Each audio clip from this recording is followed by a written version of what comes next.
जय हिंद फ्रेंड दोस्तों, इस वीडियो में लोग जानने वाले हैं संविधान सभा की समितियों के बारे में। आइए जानते हैं। बहुत इंपॉर्टेंट क्लास है, इसलिए इस वीडियो को पूरा जरूर देखें और पसंद आने पर शेयर जरूर करें। दोस्तों, संविधान निर्माण के लिए कुल 22 समितियां बनाई गई थी, जिनमें से बड़ी समितियों की संख्या 8 थी, छोटी समितियों की संख्या 14 थी। बड़ी समितियां कुल कितनी हैं? 8 हैं। आइए एक एक करके जानते हैं। दोस्तों, पहली है प्रारूप समिति, जिसे मसौदा समिति भी कहते हैं और अंग्रेजी में इसे ड्राफ्टिंग कमेटी भी कहते हैं, जिसका कार्य था प्रारूप पर विचार विमर्श करना, जिसके अध्यक्ष डॉक्टर भीमराव रामजी अंबेडकर थे, जिनकी नियुक्ति 29 अगस्त 1947 को की गई थी। इनके अलावा 6 अन्य सदस्य थे, इसलिए इस प्रकार कुल एक अध्यक्ष प्लस 6 अन्य सदस्यों को लेकर इनमें कुल 7 सदस्य थे। अब देख लेते हैं दोस्तों, कौन से अन्य 6 सदस्य थे। तो कन्हैया लाल माणिक लाल मुंशी, अल्लादी कृष्ण स्वामी अय्यर, सैयद मोहम्मद सादुल्ला, एन गोपाला स्वामी अयंगर, एन माधवराव और टी कृष्णामाचारी। ठीक है, अब यहाँ पर देख लेते हैं कि क्या इसमें कुछ संशोधन हुआ था। दोस्तों, जो सैयद मोहम्मद सादुल्ला थे वे असम के पहले प्रधानमंत्री थे। उस वक्त असम जो है वो एक इंडिपेंडेंट स्टेट के रूप में हुआ करता था। एन माधवराव जो हैं वो BL मित्तल की जगह पर नियुक्त हुए थे और टी कृष्णामाचारी DP खेतान की जगह पर नियुक्त हुए थे। दोस्तों, आपको बता दें कि संविधान का पहला प्रारूप BN राव ने, ठीक है, बेनेगल राव ने बनाया था, जिन्होंने 60 देशों के संविधान का अध्ययन किया और संविधान एक रिपोर्ट यानी मसौदा बनाया था, जिसमें कुल 243 अनुच्छेद और 13 अनुसूचियां थी, लेकिन इसे स्वीकार नहीं किया गया। दोस्तों, जो मसौदा समिति है उसके सदस्यों के नाम याद रखने की ट्रिक आपको यह है कि इनके सदस्यों के नाम में जो है भगवान का नाम आता है, जैसे कन्हैया हो गया, कृष्ण स्वामी हो गया, इसके बाद सैयद मोहम्मद सादुल्ला मोहम्मद साहब हो गए, एन गोपाला स्वामी, यहाँ पर गोपाल स्वामी देख लीजिए, माधव कृष्ण भगवान का नाम है, कृष्णामाचारी यहाँ पर कृष्ण भगवान का नाम है। ठीक है, तो एक ट्रिक है छोटी सी, याद रख सकते हैं। इसके बाद प्रारूप समिति का गठन होता है दोस्तों 29 अगस्त 1947 को, और इसी दिन डॉक्टर BR अम्बेडकर को अध्यक्ष भी नियुक्त किया गया था। प्रारूप समिति की पहली बैठक होती है 30 अगस्त 1947 को। पहला ड्राफ्ट ड्राफ्टिंग कमेटी द्वारा 21 फरवरी 1948 को दिया जाता है। ठीक है, और दूसरा जो ड्राफ्ट होता है उसकी वो दिया जाता है अक्टूबर 1948 में। इसके बीच में दोस्तों कुल 141 बैठकें हुई थी। इसके बाद फाइनल ड्राफ्ट जो आता है ड्राफ्टिंग कमेटी का, वह 4 नवंबर सन 1948 को आता है। प्रारूप समिति के लास्ट ड्राफ्ट आने के बाद उसमें 2473 संशोधन किए गए। इन संशोधनों के बाद 17 अक्टूबर 1949 को घोषणा हुई कि यह जो संविधान बन चुका है इसे कहा जाएगा भारत का संविधान, और यह स्पष्ट किया गया है अनुच्छेद 393 में कि द कॉन्स्टिट्यूशन ऑफ इंडिया, ठीक है, कि भारत के संविधान को इस नाम से जाना जाएगा। अब आगे देख लेते हैं दोस्तों, थोड़ा सा जान लेते हैं हम लोग डॉक्टर BR अम्बेडकर के बारे में। दोस्तों, पश्चिम बंगाल से चुने गए, ठीक है, संविधान सभा के लिए, क्योंकि जोगेंद्र नाथ मंडल ने यह सीट खाली कर दी थी। उस सीट का नाम था खुलना। ठीक है, वे चाहते थे कि कैसे भी बाबा साहब संविधान सभा का हिस्सा बने, लेकिन आज़ादी के बाद पूर्वी बंगाल अब पूर्वी पाकिस्तान हो चुका था, इसलिए यह सीट खाली हो गई। बाद में बम्बई की पूना सीट से बाबा साहब चुने गए। बाबा साहब के लिए पूना सीट छोड़ी मुकुंदराव आनंदराव जयकर ने। MR जयकर ने तीनों गोलमेज सम्मेलनों में भाग लिया था बाबा साहब भीमराव अंबेडकर के साथ। तीनों गोलमेज सम्मेलन कब हुए थे? 1930, 1931 और 1932 में। ठीक है, जिसमें तीनों में भाग लिया था डॉक्टर BR अम्बेडकर ने और MR जयकर ने और सप्रू ने। लेकिन जो कांग्रेस थी वह सिर्फ दूसरे गोलमेज सम्मेलन में गई थी सन 1931 के, जिसमें महात्मा गांधी ने उसमें भाग लिया था। दूसरी है संघ शक्ति समिति, जिसके अध्यक्ष थे पंडित जवाहरलाल नेहरू। तीसरी है संघीय संविधान समिति, फेडरल कॉन्स्टिट्यूशन कमेटी, जिसके अध्यक्ष पंडित जवाहरलाल नेहरू। राज्यों से संबंधित समिति पंडित जवाहरलाल नेहरू, और नियम और प्रक्रिया समिति के अध्यक्ष डॉक्टर राजेंद्र प्रसाद। संचालन समिति के अध्यक्ष डॉक्टर राजेंद्र प्रसाद। 7वां मूल अधिकार अल्पसंख्यकों, जनजातियों एवं बहिष्कृत क्षेत्रों से संबंधित सलाहकार समिति के अध्यक्ष कौन थे? सरदार वल्लभ भाई पटेल थे, और इसके लिए 2 उप समितियां भी बनाई गई थी। मौलिक अधिकार उप समिति, जिसके अध्यक्ष थे JB कृपलानी, और अल्पसंख्यक उप समिति के अध्यक्ष थे HC मुखर्जी। इसके बाद दोस्तों नेक्स्ट हम लोग देखते हैं यहाँ पर आठवीं जो 8 बड़ी समितियां थी उनमें ये 8वीं है प्रांतीय संविधान समिति के अध्यक्ष कौन थे? सरदार वल्लभ भाई पटेल। प्रांतीय संविधान समिति यानी कि इनको प्रांतों को भारत में मिलाने की जिम्मेदारी दी गई थी। दोस्तों अब जान लेते हैं बहिष्कृत क्षेत्र क्या होता है। What is excluded area? इसे भारत शासन अधिनियम 1935 में परिभाषित किया गया है। ऐसे क्षेत्र जिनमें अनुसूचित जनजातियों यानी शेड्यूल्ड ट्राइब्स का महत्व हो और उनके अधिकारों को बचाने के लिए एक स्पेशल एडमिनिस्ट्रेशन रिफॉर्म्स की आवश्यकता होगी, ऐसे क्षेत्रों को बहिष्कृत क्षेत्र कहा जाता है। बड़ी समितियों को बड़ी समिति इसलिए कहा जाता है क्योंकि इनका कार्य क्षेत्र बहुत बड़ा था, इसलिए इन्हें बड़ी समिति कहा जाता है। अब छोटी समितियां, इनकी कुल संख्या 14 है, बड़ी समितियों की संख्या कुल 8 थी। छोटी समितियों में पहली है राष्ट्रीय ध्वज तदर्थ समिति, नेशनल फ्लैग एडहॉक कमेटी, जिसके अध्यक्ष डॉक्टर राजेंद्र प्रसाद थे। और तिरंगा की लंबाई और चौड़ाई का अनुपात है दोस्तों 3:2। अशोक चक्र में तिलियों की संख्या 24 है, जो कि 24 घंटे का प्रतीक है, ठीक है। और दोस्तों ध्वज संहिता आई सन 2002 में, ठीक है। तिरंगा फहराने के नियम इसमें दिए गए और यह प्रभावी हुई 26 जनवरी सन 2002 से, ठीक है। तो ध्वज संहिता कब आई? सन 2002 में। प्रभावी कब हुई? 26 जनवरी सन 2002 में। दोस्तों भारत का प्रत्येक व्यक्ति झंडा तो फहरा सके, इसलिए सर्वप्रथम प्रयास किया था नवीन जिंदल ने।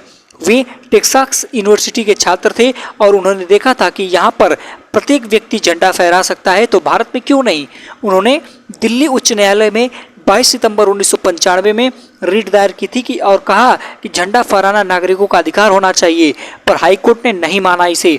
इसलिए और दोस्तों इस केस को नवीन जिंदल बनाम दिल्ली हाईकोर्ट के नाम से जाना जाता है। 23 फरवरी सन 2004 को माननीय उच्च सर्वोच्च न्यायालय ने मुख्य न्यायाधीश VN खरे भारत में नागरिकों द्वारा सम्मान तथा प्रतिष्ठा से राष्ट्रीय ध्वज फहराने को मौलिक अधिकार माना है। सर्वोच्च न्यायालय ने अपने निर्णय में यह स्पष्ट किया है कि नागरिकों द्वारा अपने घरों, दफ्तरों आदि पर राष्ट्रीय ध्वज फहराना संविधान के अनुच्छेद 19 की सब क्लॉज 1 के एक सेक्शन के अंतर्गत एक मौलिक अधिकार है, ठीक है। तो आप याद रखेंगे यह एक प्रकार का मौलिक अधिकार भी है। इसके बाद दोस्तों राष्ट्रीय सम्मान, ठीक है, राष्ट्रीय सम्मान के अपमान की रोकथाम अधिनियम 1971 में आया था। Prevention act of insult to national honours act 1971। इसके अपमान पर किनके संविधान, झंडा और राष्ट्रगान, इन तीनों के अपमान पर दंडात्मक कार्रवाइयाँ होती हैं, ठीक है। इसके लिए कौन सा अधिनियम आया था? राष्ट्रीय सम्मान के अपमान की रोकथाम अधिनियम 1971। दोस्तों देश का पहला राष्ट्रीय ध्वज 7 अगस्त 1906 को कोलकाता के पारसी बागान चौक ग्रीन पार्क में स्वामी विवेकानंद की बहन सिस्टर निवेदिता, जिन्हें भगिनी निवेदिता भी कहते हैं, उन्होंने फहराया था। सन 1907 में मैडम भीकाजी कामा और उनके साथ निर्वाचित किए गए कुछ क्रांतिकारियों द्वारा यह झंडा पेरिस में फहराया गया था। यही झंडा जर्मनी के स्टुटगार्ट में भी फहराया गया था। तीसरे ध्वज को 1917 में लोकमान्य तिलक और डॉक्टर एनी बेसेंट ने होम रूल मूवमेंट के दौरान फहराया था। इस ध्वज में ब्रिटिश हुकूमत की झलक साफ दिखती थी। आपसे एक प्रश्न है कि होम रूल लीग की शुरुआत कब हुई थी? दोस्तों नेक्स्ट पॉइंट है 1921 में विजयवाड़ा में अखिल भारतीय राष्ट्रीय कांग्रेस कमेटी के सत्र के दौरान आंध्र प्रदेश के एक युवक ने झंडा बनाकर महात्मा गांधी को दिया था। यह पहला झंडा था जिसमें सर्वप्रथम चरखा को दर्शाया गया था, जो स्वदेश का प्रतीक भी था। जिन्होंने यह झंडा बनाया था उनका नाम पिंगली वेंकैया था। इस झंडे में 3 रंग हुआ करते थे, हरा, लाल और सफ़ेद। हरा रंग मुसलमानों का प्रतिनिधित्व, लाल रंग हिंदू का प्रतिनिधित्व और सफ़ेद अन्य वर्गों का प्रतिनिधित्व करता था। दोस्तों इस झंडे में चरखे का सुझाव दिया था लाला हंसराज ने। आपसे एक प्रश्न है कि लाला हंसराज ने किस कॉलेज की स्थापना की थी? आपसे अगर नहीं पता तो मैं आपको यही बता देता हूँ। लाला हंसराज ने DAV, ठीक है, दयानंद एंग्लो वैदिक कॉलेजेस की स्थापना की थी, जो आजकल देख पा रहे होंगे आप अलग अलग जिलों में इसकी स्थापना की गई है। दोस्तों सन 1921 के दक्षिण भारत की यात्रा के दौरान गांधी जी ने सिर मुंडन करवाया था, लंगोट और खादी पहनना प्रारंभ किया था सन 1921 की दक्षिण भारत की यात्रा के दौरान। दोस्तों यह पेट में पूछा गया प्रश्न है कि गांधी जी ने लंगोट पहनना कब शुरू किया था? तो सन 1921 में। नेक्स्ट पॉइंट है दोस्तों सन 1931 में तिरंगे को हमारे राष्ट्रीय ध्वज के रूप में अपनाने के लिए एक प्रस्ताव पारित किया गया था। सन 1947 में आज़ादी के बाद राष्ट्रपति राजेंद्र प्रसाद की अध्यक्षता में राष्ट्रीय ध्वज में से चरखे को हटाकर अशोक चक्र लगाया गया। वर्तमान ध्वज का स्वरूप डिजाइन किया है पिंगली वेंकैया ने। अब जान लेते हैं ध्वजारोहण और ठीक है, और ध्वजारोहण क्या होता है, फ्लैग होस्टिंग क्या होता है।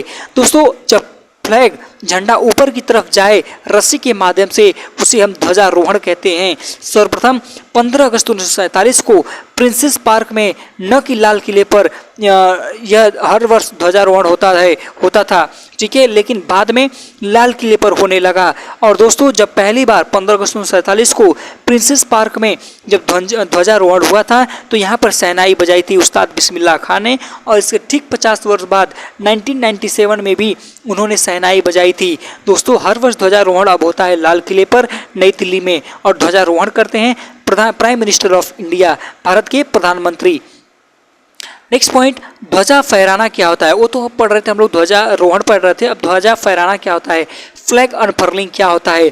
दोस्तों इसमें ध्वज पहले से ही ऊपर रहता है, ठीक है, और उसे सिर्फ खोलना होता है, उसे हम ध्वज फहराना कहते हैं। सर्वप्रथम 26 जनवरी 1950 को किसके द्वारा होता है? कर्तव्य पथ पर देश के राष्ट्रपति द्वारा।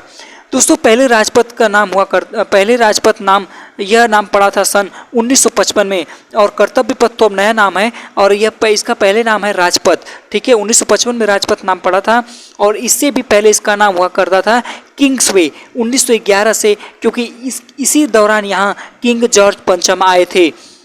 26 जनवरी सन 1950 को भारत के पहले मुख्य अतिथि थे इंडोनेशिया के राष्ट्रपति सुकर्नो। दूसरे गणतंत्र दिवस पर 1951 में नेपाल के राजा त्रिभुवन वीर विक्रम भारत के अतिथि हुए थे।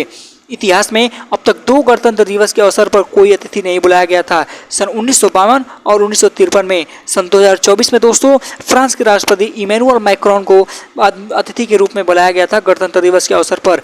आपसे प्रश्न है कि 2025 के गणतंत्र दिवस पर कौन भारत के मुख्य अतिथि थे?